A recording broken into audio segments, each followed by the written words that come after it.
The Dog and Deuce Show is produced by Dymar Productions in association with Studio B Productions.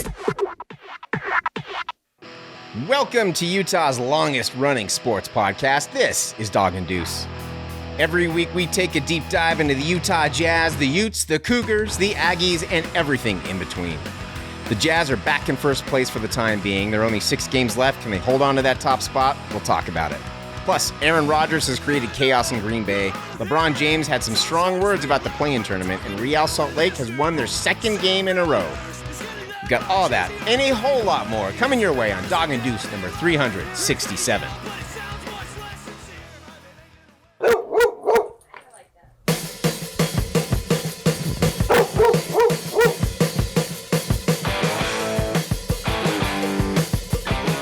Studio B in Salt Lake City. This is Dog and Deuce. Join the conversation at doganddeuce.com or send an email to doganddeuce@gmail.com. Thank you for listening to episode 367 of the Dog and Deuce Show. If you want to know more, and I sure hope you do, follow along with the show notes at doganddeuce.com. You can watch this show all weekend long on your television set on K-Patter TV, or if you're in Southern Utah, watch on Backcountry TV. Or, as always, you can listen wherever you get your favorite podcasts. We would love to hear from you. Send us an email to doganddeuce@gmail.com. I'm Dog. And I'm Deuce. This is episode 367, as I start the timer late. So welcome in, man. We got a lot to talk about. A lot's been going on. It's been very Jazz heavy the last couple months, actually, which has been fun to talk. But there's some other news that's gone down. So we're gonna obviously we're talking Jazz basketball. We're always gonna be talking Jazz basketball as long as they're playing. But we're also gonna be delving into some other topics as well. Utah Jazz. Let's jump into that first. Actually, first of all, I'm wearing my Jazz Pod-Coop hoodie that I bought. I'm usually not a fan of the pullover hoodies, but this thing is super comfortable. So I don't know where they're getting their merch made up, but good job, guys. Like, this is like comfortable, man.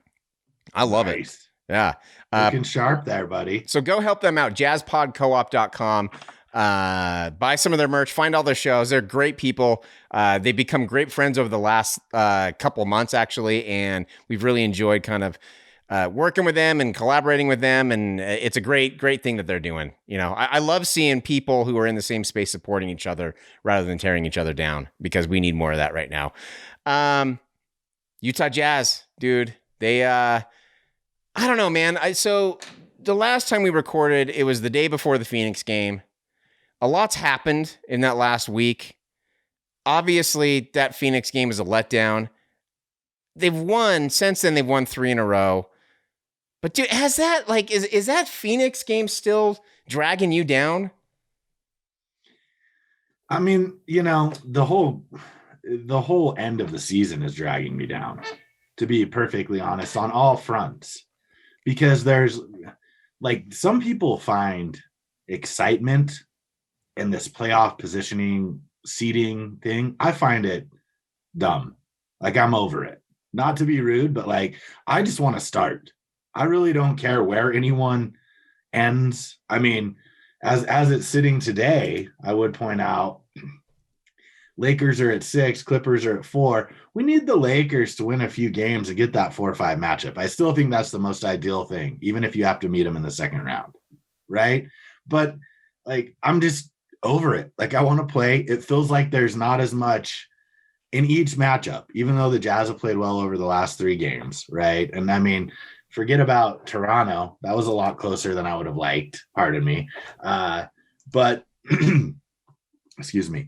I'm just kind of ready to start. Like, it feels like we're just waiting. I mean, Donovan and Mike aren't playing, and I don't know that they'll play the rest of the year. Maybe they'll get in, you know, that last game versus the Kings or Thunder. So we don't have our full complement of players. While it's always good to see a Jazz victory back-to-back times versus the Spurs, who we dominated, then couldn't beat, and now appear back to be dominating. I mean, it's great, but it's just I need a little pep in my step. I need to be playing, and I know people are going to say, "Well, you are playing for something, the 1 seed." Well, based on what we've been talking about and what you hear everyone else talking about, does it matter? Should it matter? Are they trying to get the 2 seed? Are they gaming? Like, I don't care. Let's let the chips fall where they may, and let's start the playoffs.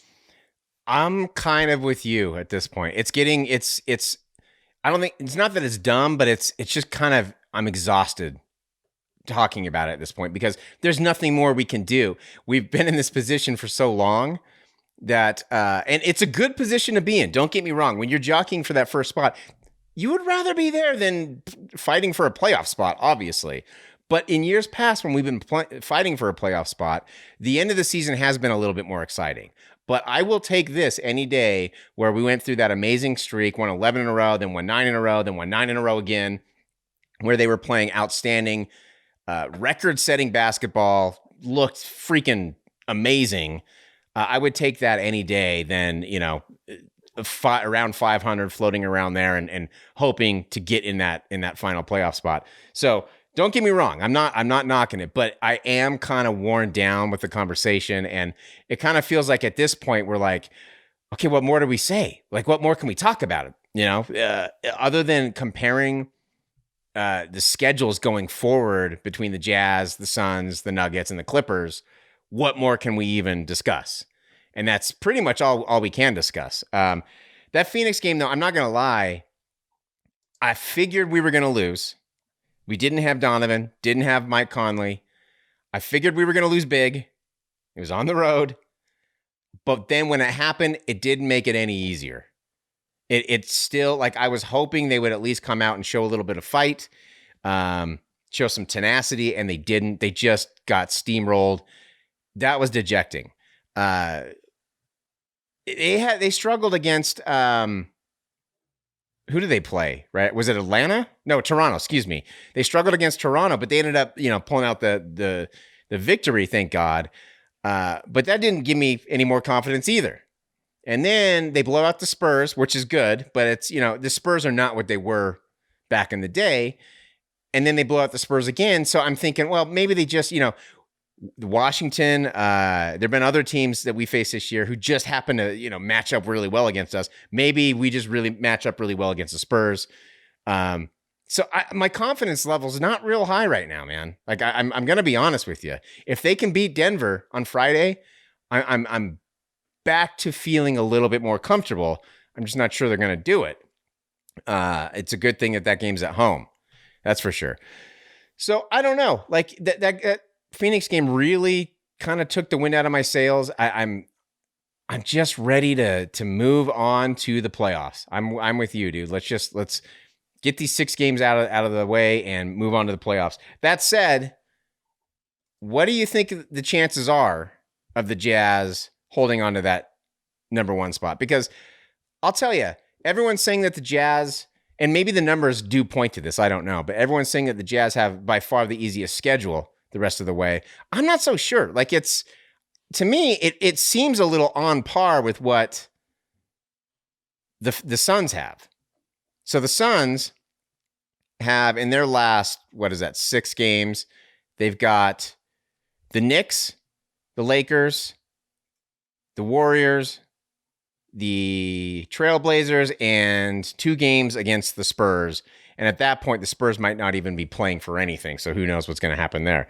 So that's the Suns. And then the Jazz have a pretty similar schedule, actually. They got the Nuggets, Rockets, Warriors, Blazers, Thunder, and Kings. So to me, it's pretty similar. I don't know, man. I don't think it's like a walk in the park the rest of the way. It's not a walk in the park, but I mean, the Suns have 4 playoff teams and possibly 6. Right? I mean, all the teams who the Suns play have something to play for. But I don't know. Will the Spurs have something to play for at the end there? I mean, as currently construed in the standings, they do. They're at the 10th seed, which means they'd be in the play-in, right? So those games could be extremely important to them. Whereas the Jazz have, the Rockets, they're done.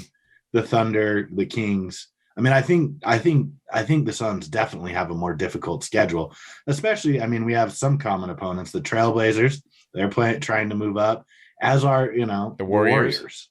So, I mean, we have 2 common opponents, and then Denver sitting out there on the perimeter tomorrow night for us. But I think overall they have 4, and I think the quality of their opponents is better too. Like the Knicks, they're playing all right, and they've played all right the whole year. Pardon me, I have to pull that up. And then, the Warriors, Trailblazers, and the Spurs could be playing for something, as could the Lakers.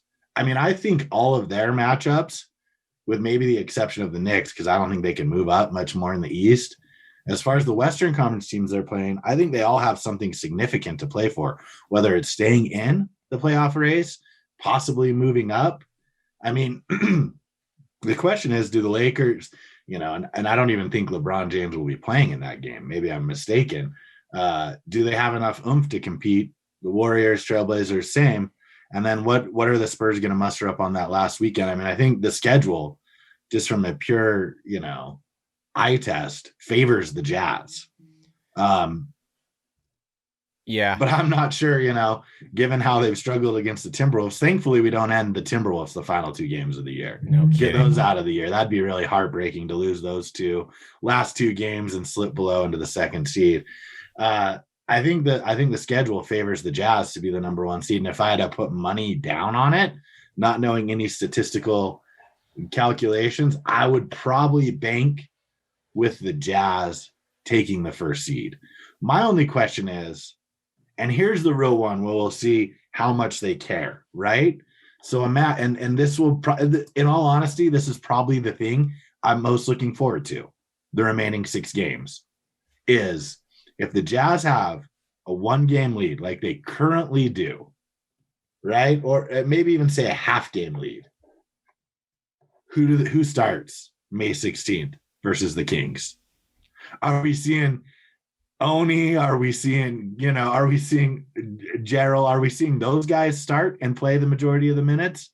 Or are we seeing, a starting lineup? And then the question really becomes, and we've talked about it, team chemistry in the locker room and outside has been a Jazz hallmark over the Snyder years and even before that. How much does it take for Mike Conley and Donovan Mitchell to get back, and not back to where they were in January? That seems obviously unrealistic, but more comfortable. Like, whether you like it or not, I think you saw last year with Mike Conley's hamstring, that play a role in his inability to effectively fit in at times. Now we're back to hammy tightness. And I wonder, it seems to me the more Mike Conley plays with this group, the better he gets. Whereas I have a little more confidence that Donovan can fit in based on his ability to get his own shot. But I think for Conley, the need for him to play, it's not an end all be all, but I think it's significant. He needs to be in the lineup to sort of get that rhythm that we've seen through him throughout the majority of this year, at full steam, so to speak. I agree, but I would actually, in my opinion, I would flip it. I'm a little bit more, Conley's a seasoned veteran. You're right. Like, for him to play better individually with this group, he improves as he's in the lineup for sure. But I'm not as worried about Conley because he plays a little bit more in the system and within the offense. I'm more worried about Donovan because when Donovan comes in, he's going to be taking a lot of shots, which we want him to do. But it's going to knock off the rhythm. Like Borg, look at Borg, man. He is playing out of his mind. He's the reason why they've won the last 3 games. He's Jordan Clarkson. He's playing out of his mind. What happens when the system kind of breaks down? No, I don't want to say breaks down, but when the system is tweaked because Donovan's in there. Now we're not running as many set plays, and we don't have Joe Ingles running the point. So to me, I think we need to get Donovan in there sooner rather than later so that we can settle in a little bit and kind of acclimate to his style of play. That's my opinion. I don't know. I'd be interested to know what everyone else thinks. Hit us up, 801-47-SPORT, and let us know what you think. That's our voicemail and text line. Or hit us up, email, doganddeuce@gmail.com. So I was watching the Spurs game, both of the Spurs games, and I'm thinking to myself, obviously, I mean, they're showing Gregg Popovich, who's sporting that sweet hairdo, by the way, he looks like he's ready to go upstate and start a weed farm. I think that's what Jess said. And, but I'm watching and I'm thinking, this is just not, the Spurs are supposed to be more competitive than this. Like, this is, and I understand they've been better than they showed against the Jazz all season long. Look, I hate it it drives me crazy when people who don't watch Jazz basketball like to comment on Jazz basketball. And so I'm apologizing because right now I'm being that guy. I don't watch a lot of San Antonio Spurs basketball, but it just seems to me that something's wrong with them. And I'm wondering if we are watching the game pass Gregg Popovich by. If like in real time, we're watching the game pass him by, because they still like to take those mid-range jumpers, which is very out of vogue with the league. So I don't know, man. Like maybe, am I just reacting to seeing two games, like, you know, them struggling against a very superior team, or is this like an actual thing? Yeah, I mean, look, I know where the game's trending, but you can only do with what you have players. I mean, let's not forget, whether it was Bruce Bowen or Sean Elliott, the corner three, or even Steve Kerr has been a hallmark of the San Antonio Spurs. True. Since before it was a thing. I mean, that was their dude in the corner every game. Just rely on Bruce Bowen, Sean Elliott, or Steve Kerr sitting in the corner waiting for Duncan to pass it out to him, or Ginobili/Parker to you know, throw it across the top, cycle back, and have a wide open three. I mean, he doesn't really have a lot of good players. It's true. Well, I don't know, man. I think like they're not DeMar DeRozan, but who you got after that? I mean, I love Pirtle, but like, would you want him starting on your team in the NBA? I don't know. No. No, I mean, I love him, but he's a great coming off the bench, but not as my starter. Keldon Johnson. I mean, look, Devin Vassell. They have DeJounte Murray, and I know him just because of history, and I think he'll turn out to be a really good point guard in this league. Maybe not great, maybe not all-star level, but pretty good. I mean, I think he's doing pretty well with what he has. Well, I would agree with you. I mean, to me, it's LaMarcus Aldridge just left them and then retired. This is not, obviously, this is not the Golden State Warriors where they had 4 All-Stars. I'm not saying that. But I think that, you know, they have a solid core, and I think he's definitely maximizing what he's got. Like Patty Mills, I think Patty Mills is massively underappreciated. Jakob Poeltl, I think he can be good. I think he can.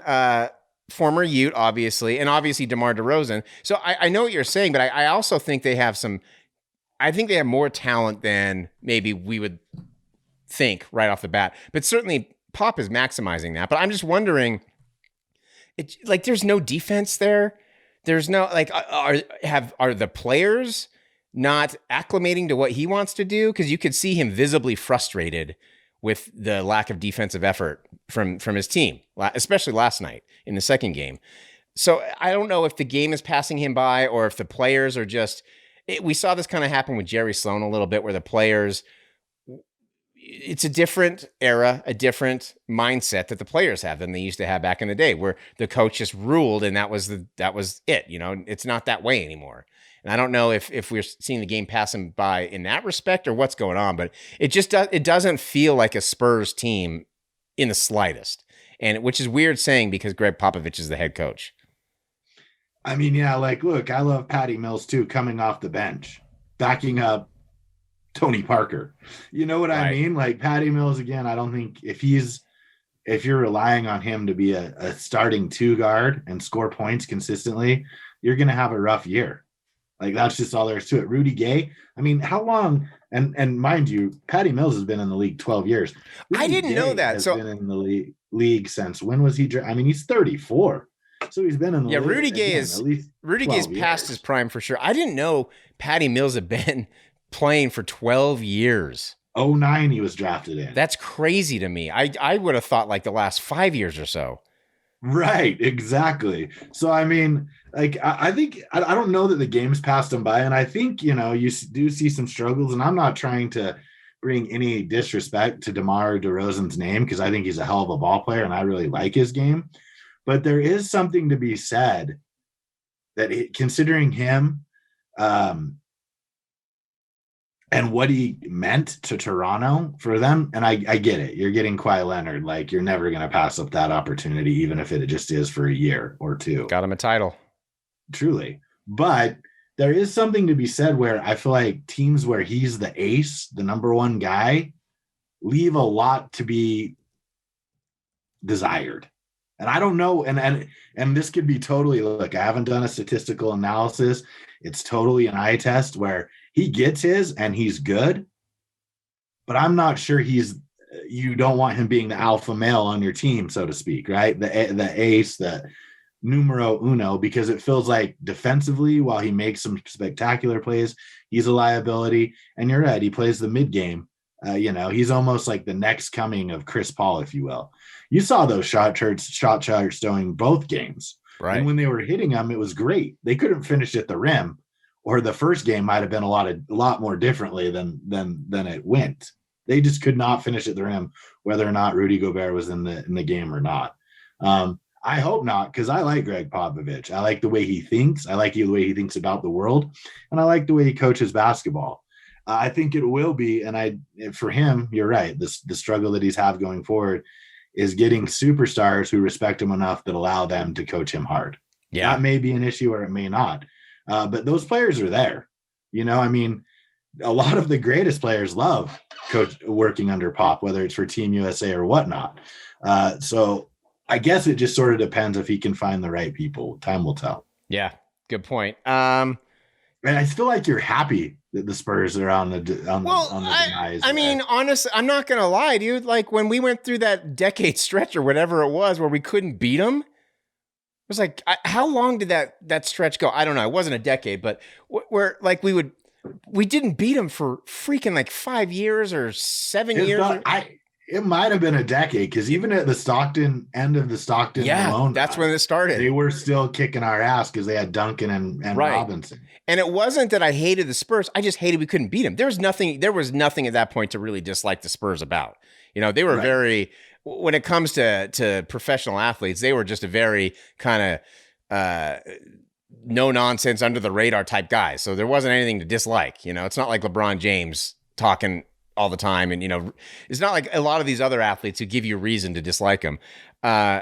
So it's not like I disliked the Spurs. I just hated that we couldn't beat them, dude. It was the most frustrating thing. And I'll never forget when we finally did beat them one game. I think Al Jefferson tipped in like a at the rim putback to beat them. And it was like we won the title. We actually beat the Spurs because it was on our home floor. And then I'm like, well, we're just never going to beat them in San Antonio.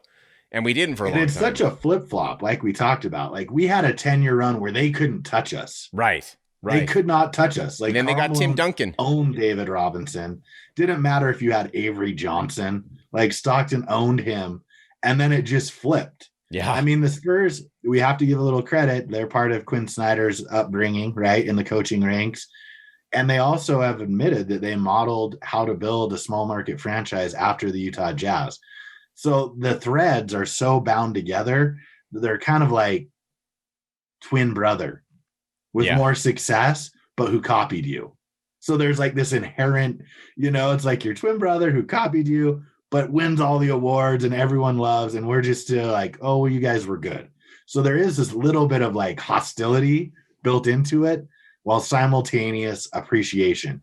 I mean, have you ever seen the clothes Tim Duncan wore, when he got his NBA MVP award? I don't remember. It's like the best thing ever. It's like jeans and a t-shirt. Yeah. David Stern's all in like full throttle, and he's got a puka necklace on. I mean, I don't know Tim Duncan, but is there ever been a greater player who is less wanted to be like about it other than just play basketball? Joe Ingles. That's it. I mean, I love Joe Ingles, but I'm not sure like you're putting him on Tim Duncan level. No, now. Not skill wise. I'm just saying, if we're talking about basketball players who just don't care, like they'll show up in whatever, it's those two. That's it. That's all I can think of. Beautiful thing. It is a beautiful thing. thing. The Chucks. There's the black tight skinny jeans. Although, as I have said many times on this show, Joe Ingles is the greatest player of all time. So maybe we shouldn't be putting Tim Duncan on Joe Ingles level. True. I apologize to Joe that I did that. Did you hear the other night? Did you hear? Did I say? I don't know. I can't remember if I talked about this last week, but they were interviewing George Niang and asked him about talking trash. And he was talking. They were actually interviewing he and Matt Thomas because they were college teammates. And George is like, "Yeah, I'll talk trash, but I won't talk trash to Joe Ingles because he'll say stuff that will really make you feel bad." And it takes me days to get over it. And dude, that's I want to exactly. know. I know. Like, I want to know what he says so bad because for him to get under the skin of Paul George, like what can? Well, Paul George, man, is clearly soft. He's very soft. But I want to know what he says because maybe it's just me. I don't know if I could take anything he said seriously because he always seems to smile after. So I would just laugh with him. Well, and you can tell the players that's what they do. Because they'll just smile back. I remember one time, Ja Morant in last year, I think it was in his rookie year, he was playing against Joe Ingles, and Joe said something, and Ja just gave him like the best smile I've ever seen in my life. Like come on, and it was, and then from ever since then, I don't think he's gone after him. But guys like Paul George and other guys, when it gets under their skin, he can tell, and he just jabs and jabs and jabs, and that like Joe Ingles is the kind of guy I would absolutely despise if he was on any other team than my team. For sure. Dude, ruthless, man. He's ruthless. Okay, let's see. Nuggets, Rockets, Warriors, and Blazers. Those are the next 4 games that'll bring us up to we record next time. What do you got them going in the next 4? And what do they need to go in the next 4 in order to hold on to the number 1 spot? So look, I mean, I think in order to hold on to the number 1 spot, they got to go, and I think they will, but ideally it would be 3-1. Agreed. Right? And I mean, I think that's doable. Probably if you had to pick, the loss would come versus the Rockets, but I have them going 2-2. The loss? I think, or pardon me, the Nuggets. Pardon me. Okay, I was going to say. a little slow here this morning. But I have them going 2-2 with losses to the Trailblazers and the Nuggets. And I think that still makes it because again, I think the Suns' schedule is harder. Obviously, a little of it depends on whether or not LeBron James plays versus the Lakers. But they also have the Trailblazers. And 2-2. Time will tell. I'm so ready for the playoffs, like hammering home the seeding. I know. Like I just want a matchup. I don't care. Something I can dive into. Right. And formulate an opinion. Exactly. Because right now, like, should they? Will they? It's just like, I don't even know. And it's nothing I can control. And there's no way for me to analyze it even from a perspective where I can speak somewhat intelligently. I know. We're just it's kind of the doldrums if you're in the number 1 spot right now and you're just like, let's just get there. We just got to get there. It's been a long season. It's been a long year, like calendar year. And so let's just get there. Let's get something exciting going. I got them going 2-2 as well, but I have losses to the Nuggets and the Warriors because that Warriors game is still looming large. That was an ugly Sunday afternoon game that the Jazz played against them a couple months ago. So that's, I don't know, but I would agree 3-1 is you're holding on to that 1 spot a little bit more comfortably, not comfortable, I don't want to say, but a little bit more comfortably if you go 3-1 for sure. I mean, here's the thing, Jazz fans, just realize right now, if you're feeling the same way as us, this is what it's like for a serious baseball fan, like mid-August. Yeah, that's why baseball sucks. Just like struggling. Right. You kind of know who's good.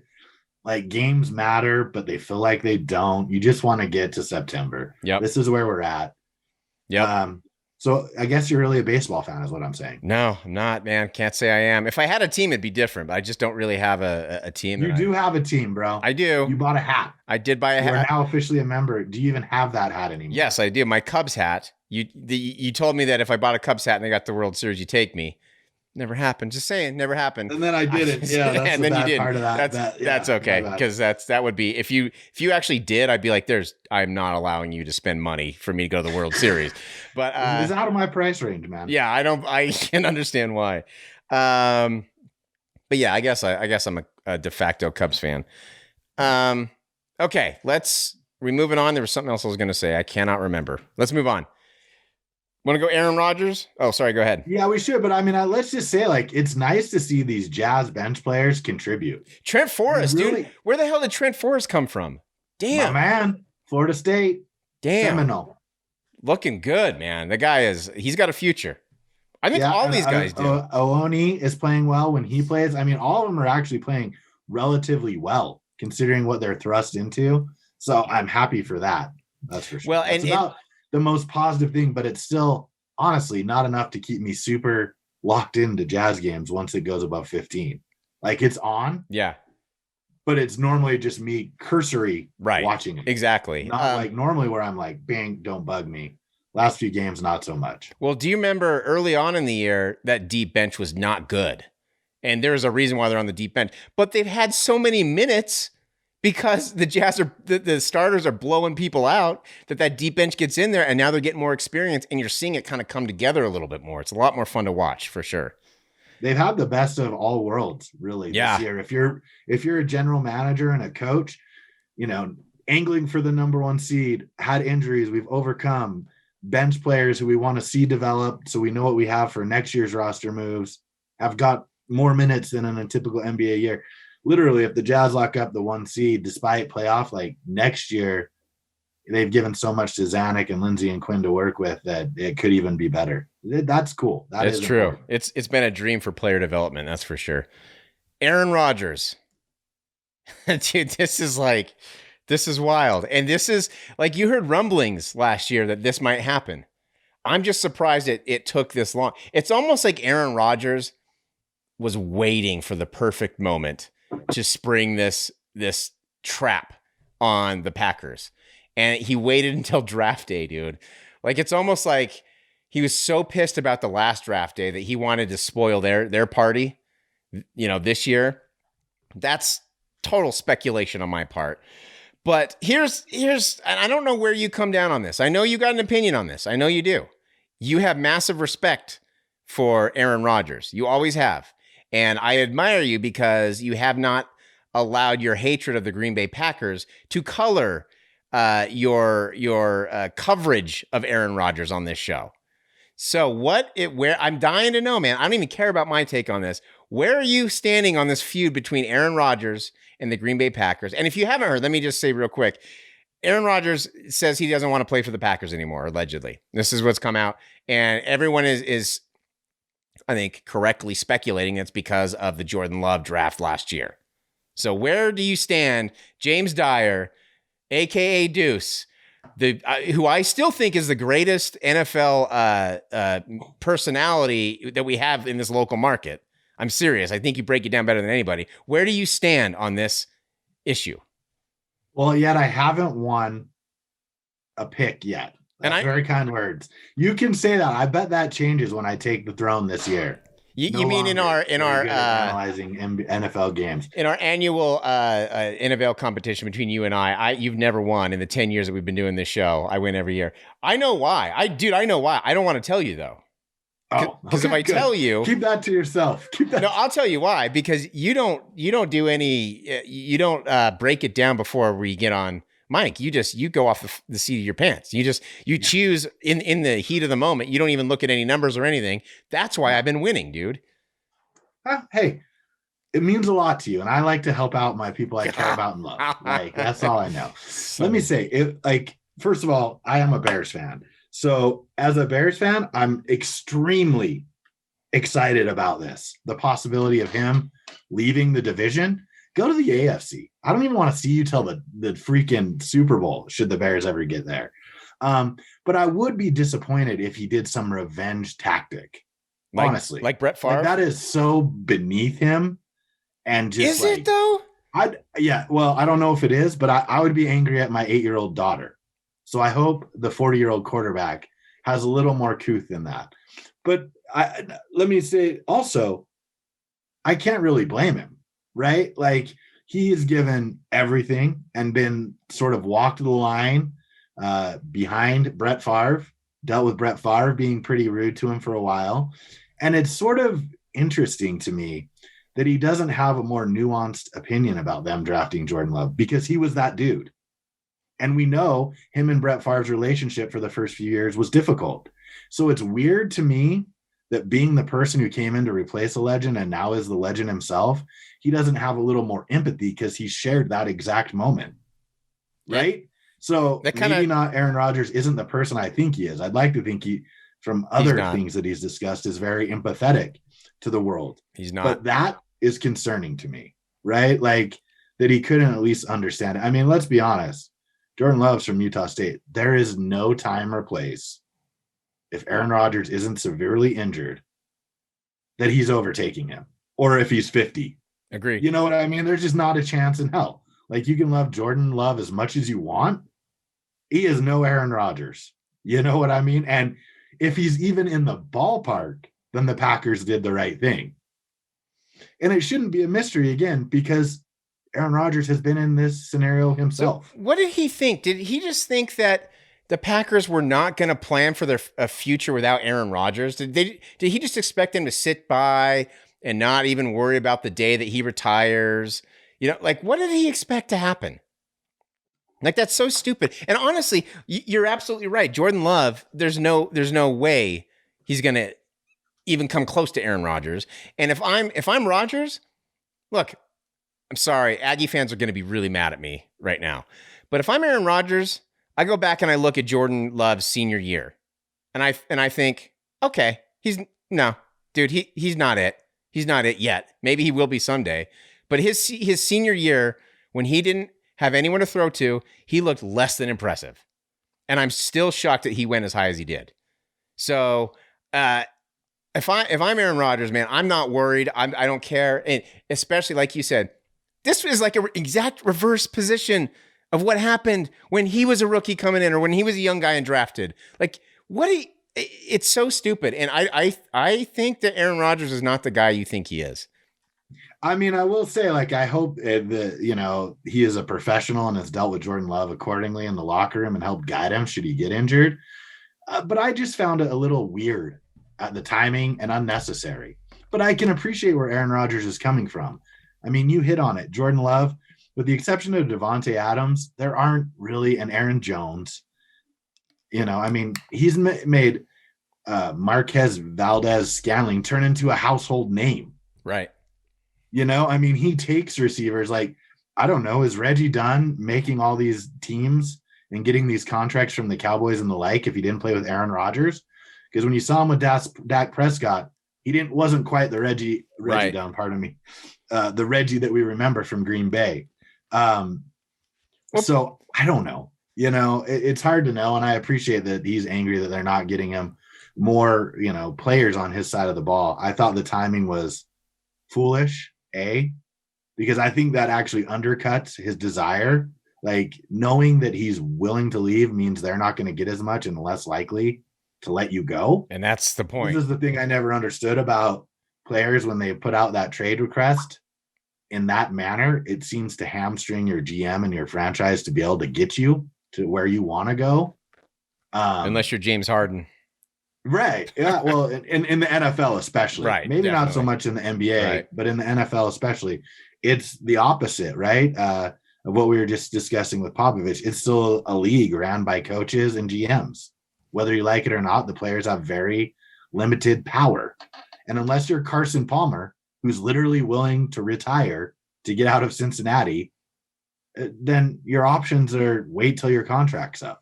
It's a power move, man. That's why they do it. It's a power move, I think. It's that alpha male mentality where you just have testosterone driving you, and that's it. Like animosity and anger. That's about the only thing that would drive a person to do this. Like, if you're thinking logically, it's the dumbest move in the world. But whatever. Yeah. So there's my thoughts. There's your thoughts. I was dying to hear what you thought, though. So whose side are you on, though? Like, if you had to pick, and I know it's more nuanced than that. I know there's a lot more that goes into it, but whose side are you on in this scenario? I mean, I'm on the side of the Green Bay Packers. Yeah, same. Okay, my man. I mean, and it's also the Green Bay Packers. Like, this is how they've run their organization. Right. You didn't have to re-sign. I think you re-signed 2 years ago, 3 years ago. Like, you didn't have to re-sign with them. You chose to. I think he does have this idealistic view of being with only one franchise. Which, no matter how good you are, when you're chasing rings, which is what Aaron Rodgers is doing, he'll be 38 in December. That desire to stick with one team, aka Karl Malone, fades away pretty quick. Yeah, you got to get that ring. Possibility. But he's already got a ring. He's got MVPs. Like, I don't know. But he wants two. I feel like any quarterback, once they get one, they want two. Well, do you think he's looking at Tom Brady? You think he's looking at Tom Brady and being like, not only did Tom Brady leave his legendary coach, leave his now storied organization, but Tom Brady's also got a say in who he brings in. he's got to say in the coaching and the play. Like, do you think he's seeing that and he's like, dude, I want that? Why does Brady get that? I'm the MVP. Why can't I get this? I mean, maybe. I think he just really wants to be better than Brett Favre. Yeah. Well, I think he wants 2 rings. And when you get 2 rings, you get in rarefied air. There's not a lot, but there are, 50 odd quarterbacks who have at least 1 ring. When you get in 2, then you start talking great. And we already know Aaron Rodgers is one of the greatest quarterbacks ever, but 2 rings is what you sort of need to get in that conversation, not 1.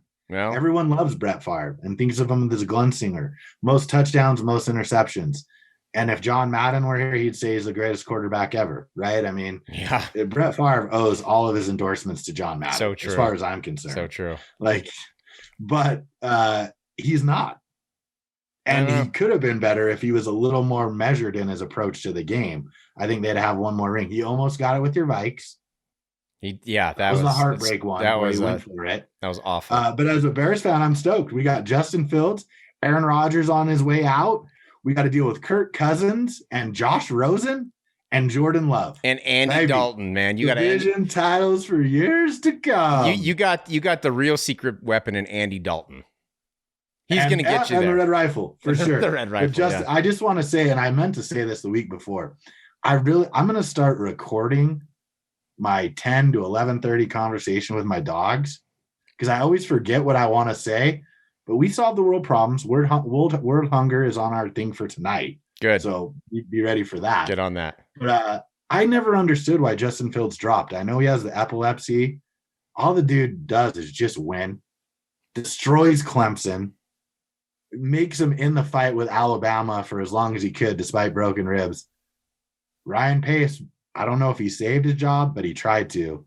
I'm so excited to have Justin Fields. Yeah, that's a good one, Chicago man. Bears backfield. I cannot express that enough. Based solely on college careers and, not seeing any snaps from either guy, I would rather have Justin Fields over Jordan Love.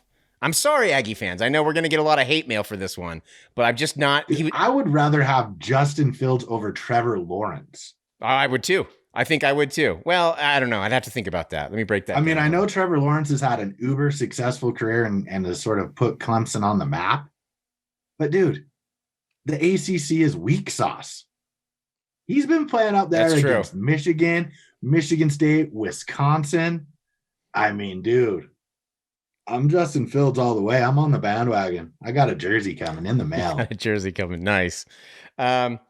All right, let's go back to the NBA, shall we? Let's go to LeBron James suddenly is not a fan of the play-in tournament. Can't imagine why. He didn't think he was going to be in this position. So this is what I mean. Again, you like to say that I hate LeBron James. I do not hate LeBron James. I have never... you'd have to go through 366 episodes to verify this, but I don't think I've ever... other than the year he phoned it in 2 years ago, when he just absolutely phoned it in, I don't think I've ever been critical of his game. Ever. You can't be. You just can't be. I am very respectful to how amazing he is. I believe he will go down as the greatest player of all time. I still think there'll be a lot of debate, but I think it's going to be hard to deny him at the end of the day. But it's stuff like this that drives me crazy, because he just... and this has been my whole problem with him. It's his lack of self-awareness. He just has zero self-awareness whatsoever. Going back to the decision and going back to getting coaches fired and just stuff like that. He's just no self-awareness. And this is just another, he's gotten better for sure, but this is another instance where he just has no self-awareness. So last year he thought that the people who were on the bubble, quote unquote, to get into the bubble, the NBA bubble, should just play it out. Or get into the playoffs, excuse me. Basically suggesting a play-in tournament. Imagine that. And now that he's stuck in it, he thinks that whoever came up with that idea should be fired. Which is, I don't know, dude, I love this idea of a play-in tournament. I don't know why people hate it. This is awesome. This is like we love March Madness. This is kind of like that. It gives us more basketball, more competitive games to watch. What is the problem? I understand why a player might not like it if they're in it, but as a fan, I don't get why people don't like it. I'm super stoked for it. I mean, I don't really like it because, I mean, if you're so what? We're going to have 7 and 8 playing 9 and 10, right? Mm-hmm. And when the season officially ends, you were the 7th best team. It doesn't matter, right? Like, you were the 7th best team. You were the 8th best team. If 2020 doesn't happen, you would be in the playoffs. Now you have to play again. Yeah, despite going through 70. Let me finish. Okay. Despite going through 72 games and achieving one of the top 8 teams, now I got to play again to prove that I'm better than the 9 and 10 teams who didn't make it to the 7 and 8th seed, which is the customary, end line for making the playoffs. Like, no, I don't like it. I mean, I'm with LeBron James. I think last year it was a smart idea. One, they had time off. It created excitement for the bubble. It allowed teams to not, who were like the 6, 7, 8, if they went on a terrible losing streak, in introducing themselves to a extremely foreign situation in the bubble down in Orlando. It made sense to me last year. I thought it was good. This year, we're back to relatively normal. Maybe there aren't fans in the stands, but teams are traveling. And so for that, in that context, I don't like it. I mean, why should a team that's 9 or 10, who's been beaten out by the teams that are 7 and 8, they're all, a game back, it looks like, in the loss column at least. Why should they get a chance? So, because they had a chance. It was called 72 games. Why should they get another piece of the apple? I get it. If you're a Warriors fan, you like it. If you're a Spurs fan, you love it. But I don't know why we should change how we view the regular season. It may make, the last 5 games of the regular season more exciting. But if you don't want players, not taking every game during the regular season as seriously as we fans think they should be, then don't allow them. Well, as long as we're in the top 10, you're just extending out, like the ability to hedge in games that don't matter, in my opinion. So basically you're saying you don't like rules to change. You think that they should never change any format. They should always just keep it how it is. In case we have, not in ever. case, what was wrong with the NBA format? In case we have to hurt the feelings of 2 different teams, we don't want to hurt anyone's feelings, so we gotta just make it 10 teams in. Like what? Why do you? Because why? Like then expand the playoffs. Because it makes it makes it way more exciting. Way more exciting. This is like way more exciting. Are you diving into Grizzlies games now? And Trailblazers? No, games, but I'll tell you what, I'm more excited about a play-in tournament than I am a 1-8 matchup.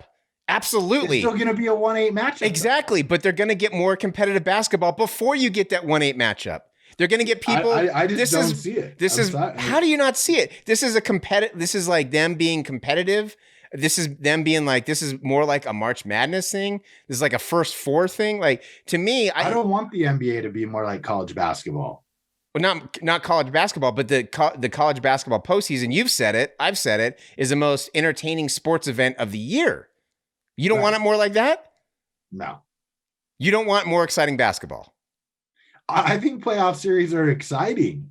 Like, I just don't understand. Like, I've never, whether I was the 1 or the 8 seed, not been excited for a playoff series that my team's in, and I watch them all. Yeah, but it's not just I don't about get the idea. I understood it last year, but as things get back to quote unquote normal, I don't understand the need for it. I don't understand. It should be an aberration, not a new rule, or just expand it to 10 teams. I mean, basically you're just saying we should just not adapt and move forward and progress, because to me this is, how is that a progressing? I'm trying to tell you, your assumption is that it's progressive. Absolutely it is, because you're trying to draw, allowing a team who didn't do as well. To me, this seems backwards. Allowing a team who didn't make it in the playoffs to have a chance. That's not progressive, man. That's backwards. What? No, you're saying a team, they have a chance to make the playoffs. That's absolutely progressing, because they're not worried about hurting the feelings of a fan base. They're worried about drawing in more casual fans. And a play-in tournament is going to draw in way more casual fans than a 1-8 matchup. It just is. Yeah, so you're more worried about the money, and I'm worried about the sanctity of the game. That's kind of what we're talking about. I'm more worried. No. I don't. No. Hold on. I'm more worried about entertaining basketball and a 7-10 matchup or whatever, a 7-9 matchup. That's going to be way more entertaining, and that's going to be fun, and it's going to get more people involved and interested earlier on in the playoffs. I mean, here's the thing, dude. You're going to tell me, forget the fans. Just put yourself in this spot. That's the whole point. If you are the Memphis, forget the fans. Look at it. You're only thinking of it like a fan. Think of it like you would if you were a player. Think of it if you were like a equipment manager. Like I said, a stats guy. Hold on, hear me out. Like you're the Grizzlies. You're 33-32 today. That's through 65 games. You have 7 games left. The Spurs are 31-34. Below it, you get DeMar DeRozan on a crazy play-in game scenario.